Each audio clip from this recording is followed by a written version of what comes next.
Hello students of class 11. Today we are going to do the English rapid chapter Macbeth.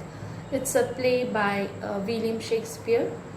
We are not going to read it as the drama but as a story. Let us go on to the story itself. When Duncan was a king of Scotland, there lived a brave general who was looked up to with high esteem throughout Scotland for his great valour and skill in wars. He was also a close relative of the old king. He was Macbeth, the Thane of Glamis. Of late, he defeated a rebel army assisted by the troops of Norway in great numbers. So, what do we find in the very first? We are introduced that Duncan, who is Duncan? He is the king of Scotland. And another person is Macbeth. Macbeth is a brave general in King Duncan's army. He is a person whose name is held with deep respect throughout Scotland because of his bravery and courage in wars. Not only that, Macbeth is also a close relative of King Duncan. And of late means recently this Macbeth has defeated a rebel army who this rebel army was assisted, that is they were helped by the troops of Norway in great numbers. Troops of Norway means the Norwegian troop, and they were in great numbers. This Norwegian troop was in great numbers. So that is why this defeating this rebel army was a very great matter of pride. The two Scottish generals, Macbeth and Banquo, were returning from the great battle. There was thunder and lightning.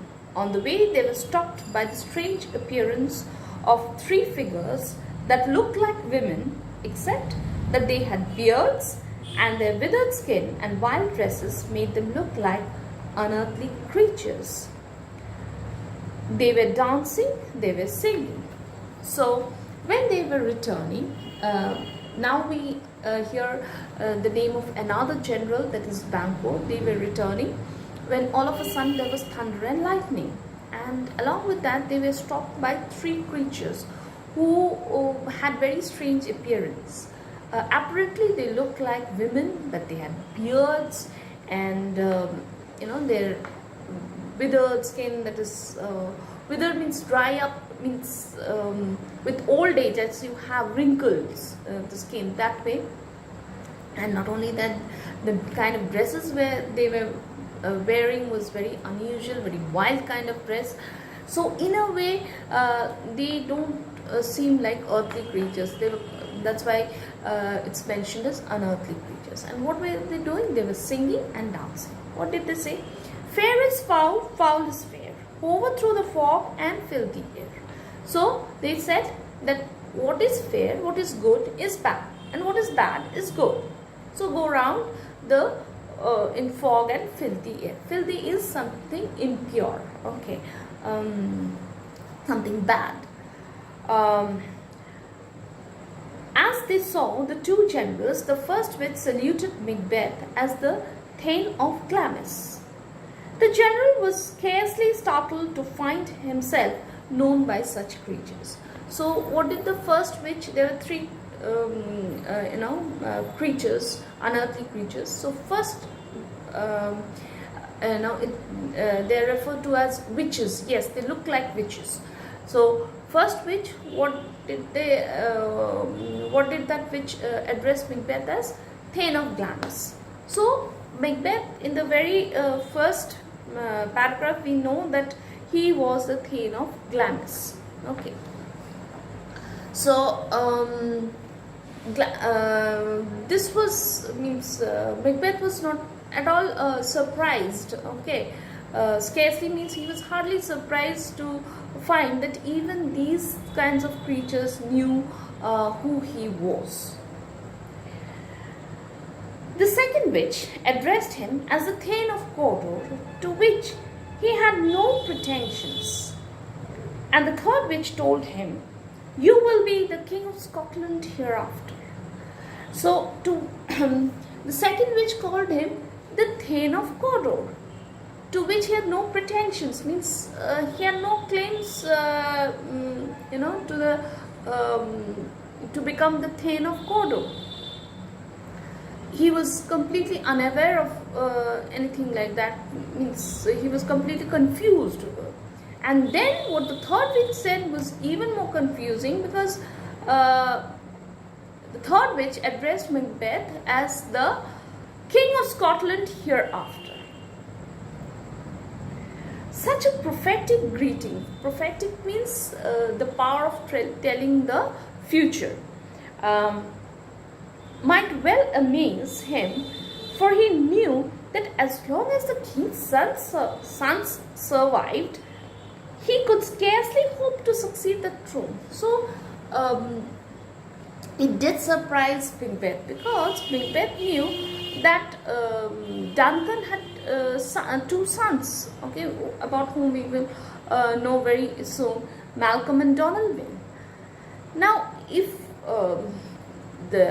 as long as the king's sons are there, it is that after the king dies, it will be, the elder son, then the younger son, and that way the hierarchy goes. So why is he being called the King of Scotland hereafter? He couldn't understand anything. By this time, Banquo was curious to know the reason why the witches had little to say about him, whereas they kindled hope, means raised hope, in the heart of his dearest friend. So this Banquo, who was standing by his side, he was like, these witches are constantly talking about Macbeth, but do they not have anything to tell about me?